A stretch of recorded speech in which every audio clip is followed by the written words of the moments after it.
অবশেষে কুন্তলা চক্রান্ত করে ধরিয়েই দিল কৃষ্ণকে পুলিশের হাতে। আমরা প্রথমেই দেখতে পাবো অনুরাগের ছোঁয়ায় দীপাকে। দীপার প্রচণ্ড চিন্তিত।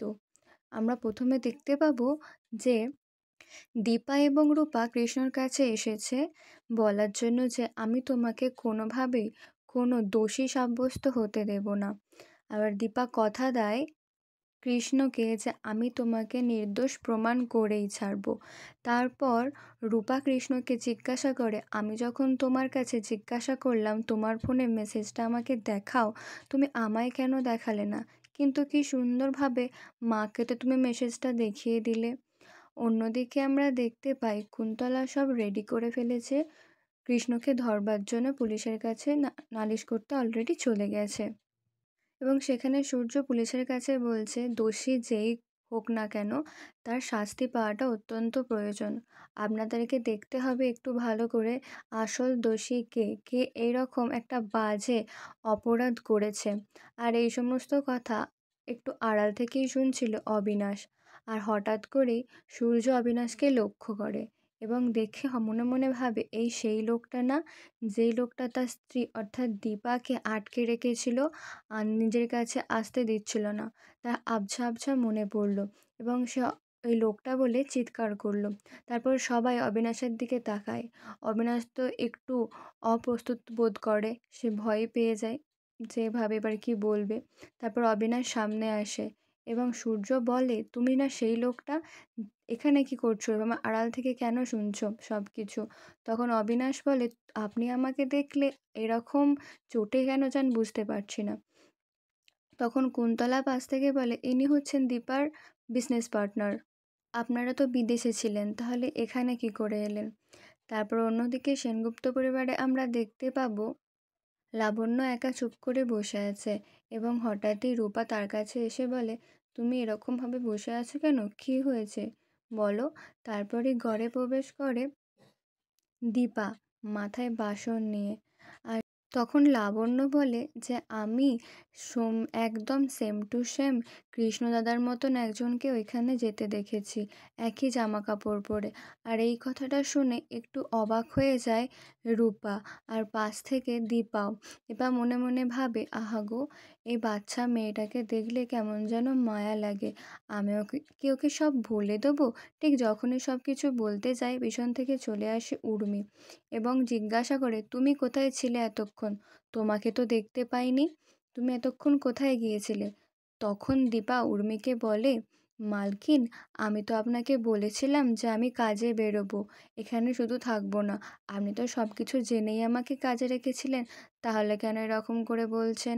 আমি তো আপনাকে প্রথমেই বলেছিলাম আমি কাজ করব, সাথে সাথে আপনাদের বাড়িরও কাজ করে দেব।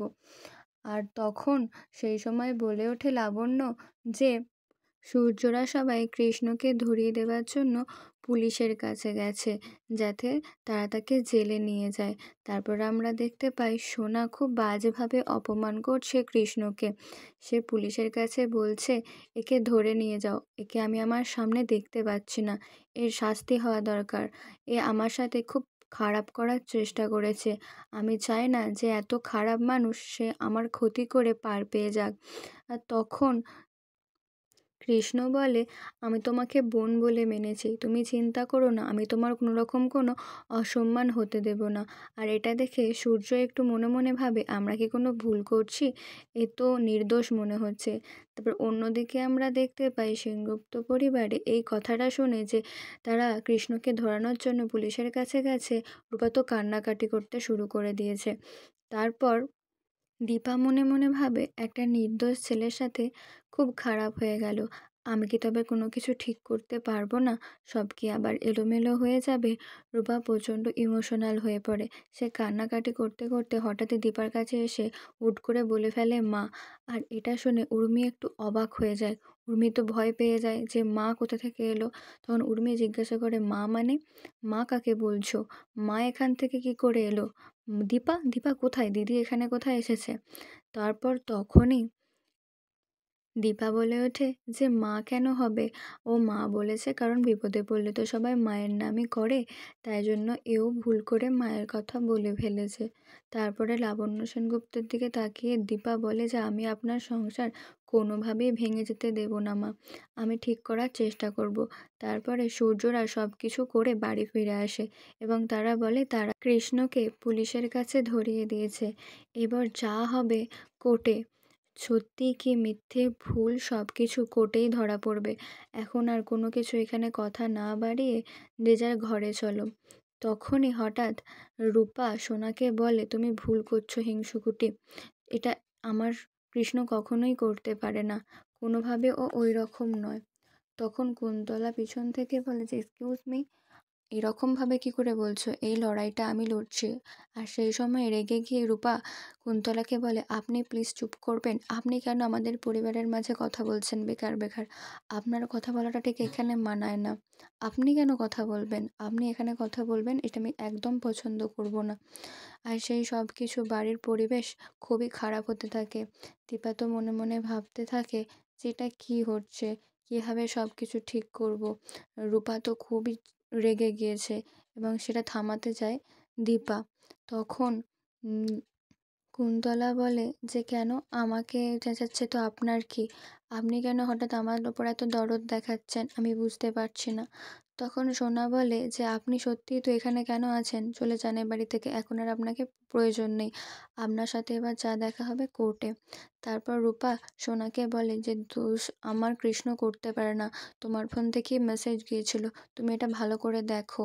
আর তারপরেই সোনা সে মেসেজটা দেখতে যায় এবং দেখে যে হ্যাঁ সত্যিই সেখানে লেখা আছে সেই মেসেজ করেছে, তার ফোন থেকেই মেসেজ গেছে। আর এটা দেখে সোনা প্রচণ্ড চেঁচাতে শুরু করে। সে বলে যে না, এটা কখনোই হতে পারে না, কৃষ্ণ আমাকে ফাঁসাচ্ছে, আমি কোনোভাবে এরকম কোনো মেসেজ করতে পারি না। আমি কেন মেসেজ করতে যাব? ও আমাকে ডেকেছিল তারপরেই তো আমি গেছি। তারপরে রূপা এরকম চেঁচাচ্ছে দেখে পিছন থেকে সূর্য বলে যে তুমি আমার মেয়ের সাথে এরকম খারাপ ব্যবহার করতে পারো না বারবার। তখন রূপা এটা শুনে আরও রেগে যায়। সে বলে যে হ্যাঁ, তুমি সবসময় এরকমই করে এসছো সারা জীবন বাবা। আর এটারই সুযোগ নিয়েছে সোনা বারবার। তুমি এটা একদম ঠিক করো না। যখন তোমার কাছে তো আমার মা থাকে না, অর্থাৎ দীপা থাকে না, তখন তুমি দীপা দীপা করছো। আর যখন দীপা থাকে তখন তুমি দীপাকে চিনতে পারো না। কেন এরকম করো আমি বুঝতে পারি না। আর এটা শুনে সূর্য একটু বিতস্তত হয়ে যায়। সে ভাবে দীপা কোথায়? সত্যিই তো দীপা নেই বলেই আজকে আমি কিছু ঠিক করতে পারছি না, আমার কাছে কোনো কিছুই ঠিক হচ্ছে না। তারপরে এই সমস্ত কিছু দেখে শকুন্তলা ভাবে এটা কি হচ্ছে, কিছু বুঝতে পারছি না। আর রূপা আর সোনা মিলে প্রচণ্ড ঝগড়া করতে শুরু করে। তখন দীপা রূপাকে থামায়, বলে যে চুপ কর, তুই এত রাগ দেখাস না, তুই এত রাগ দেখিয়ে কি করবি? এটা তোর বোন হয় না? তোর বোনের পাশে সর্বদা থাকতে হয়। আর এই সমস্ত কথা শুনে সূর্যকে যখন রূপা বাবা বলে ডেকেছে, রূপাকে সূর্য জিজ্ঞাসা করে তুমি আমাকে বাবা বললে কেন? হঠাৎ করে আমি বুঝতে পারছি না, আমার কিছু মনে পড়ছে না। তখন রূপা আরও বেশি ইমোশনাল হয়ে যায়। ইমোশনাল হয়ে সূর্যকে বাবা বলে জড়িয়ে ধরে, বলে যে বাবা তুমি কেন এরকম সব কিছু ভুলে যাচ্ছ আমি বুঝতে পারছি না। অন্যদিকে সোনারও মাথা প্রচণ্ড ধরে থাকে এই সমস্ত ব্যাপারের জন্য। আর সেও খুব ইমোশনাল হয়ে যায়, খুব কষ্ট পায় মনে মনে। তারপর সেও দীপার কাছে গিয়ে সব কিছু বলে এবং সেও দীপাকে হঠাৎ করে জড়িয়ে ধরে এবং কাঁদতে শুরু করে। আর এটা দেখে দীপা প্রচণ্ড বেশি ইমোশনাল হয়ে যায়। সে তার মাথায় হাত বুলিয়ে দেয় এবং সে তার ছোটোবেলাকার কথা মনে পড়ে যায়। ছোটোবেলায় ঠিক এমনি করেই সোনা তার মাকে জড়িয়ে ধরতো এবং আদর করতো আর বলতো তোমার গায়ে কীরকম মা মা গন্ধ। ঠিক তেমনিভাবেই আবারও সোনা দীপাকে একই কথা বলল। সে বলল তোমার গায়ে কেমন মা মা একটা গন্ধ ছাড়ছে, ঠিক যেন আমার মায়ের মতো। কিন্তু আমার মা কোথা থেকে আসবে? আমার মা তো আমাকে ভালোই বাসে না। এরকম করে এসে বলতে বলতে খাটে বসে পড়ে এবং কাঁদতে শুরু করে এবং বলে আমার কেউ নেই, আমাকে কেউ ভালোবাসে না, আমাকে কেউ চায় না।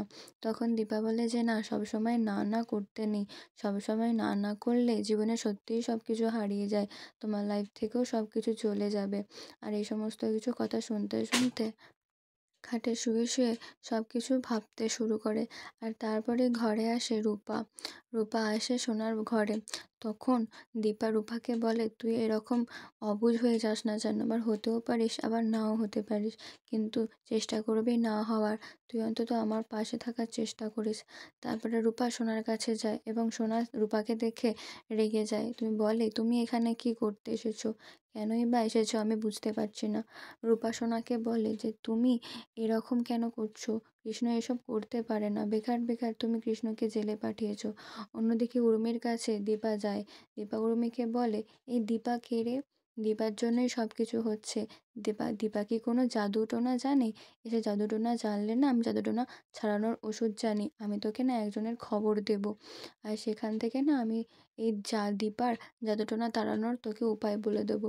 একটা সময় তুই আমাকে বলবি কোনো সমস্যা হলে, আমি সেখান থেকে তোর সেই সমস্ত কিছু এনে দেবো। এই তোর মরদ আসছে দেখ। তারপরে জয়ের মুখোমুখি হয় দীপা। তারপরেই জয় আসে উর্মির কাছে।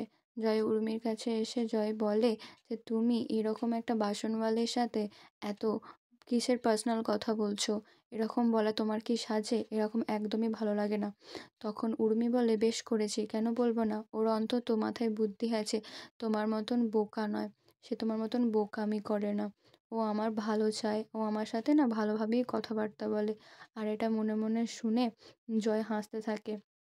তারপর অন্যদিকে আমরা দেখতে পাই রুলি প্রচণ্ড আনন্দিত এটা শুনে যে তার দাদা জেলে গেছে, এবং কুন্তলা বলছে, এত আনন্দিত হয়েও না।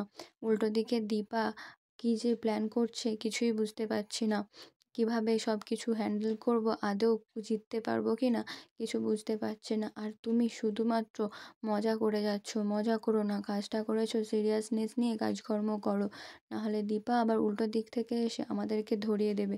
একবার যদি তোমার ট্রেস করে নিতে পারে যে কাজটা তুমি করেছো, তাহলে কিন্তু সব শেষ হয়ে যাবে, কোনো কিছুই আর কোনোভাবেই ঠিক করতে পারবো না। একবার যদি বুঝে যায় না দীপা, তাহলে সব শেষ, সব পণ্ড হয়ে যাবে।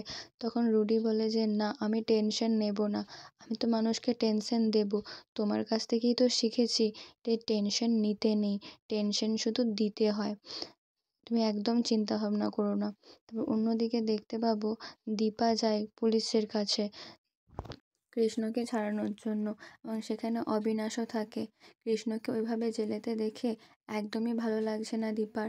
দীপা জানে যেহেতু কৃষ্ণ কোনো দোষ করেনি, তাই ছাড়াতে যায়, কিন্তু পুলিশে বলে যে আমার কিছু করার নেই, এই কেসটা এবার কোর্টে উঠবে, কেস ফাইল হয়ে গেছে, কোর্টে মীমাংসা না হলে আমি আর কোনো কিছুই করতে পারবো না। তারপর দীপা আসে কৃষ্ণের কাছে এবং কৃষ্ণকে অনুরোধ করে, তুমি দয়া করে সমস্ত সত্যি কথা বলবে, আমি বলছি সত্যি না বললে সব শেষ হয়ে যাবে। কিন্তু তখন কৃষ্ণ বলে যে, না আমি বেকার বেকার সব কিছু মানতে পারবো না, এতে সোনার ক্ষতি হতে পারে, সোনার মান সম্মান নষ্ট হয়ে যেতে পারে। আর এটা তারপরে পিছন থেকে অবিনাশ আসে, এসে বলে যে আমার সিসিটিভি ফুটেজটা বার করতে কিছুক্ষণ সময় লাগবে, তবে হাতে 12 ঘন্টা এখনো সময় আছে, তার মধ্যে আমি ঠিক বার করে নিয়ে চলে আসবো। এবং দীপা বলে, আমি ঠিক সব কিছু ঠিক করে দেবো।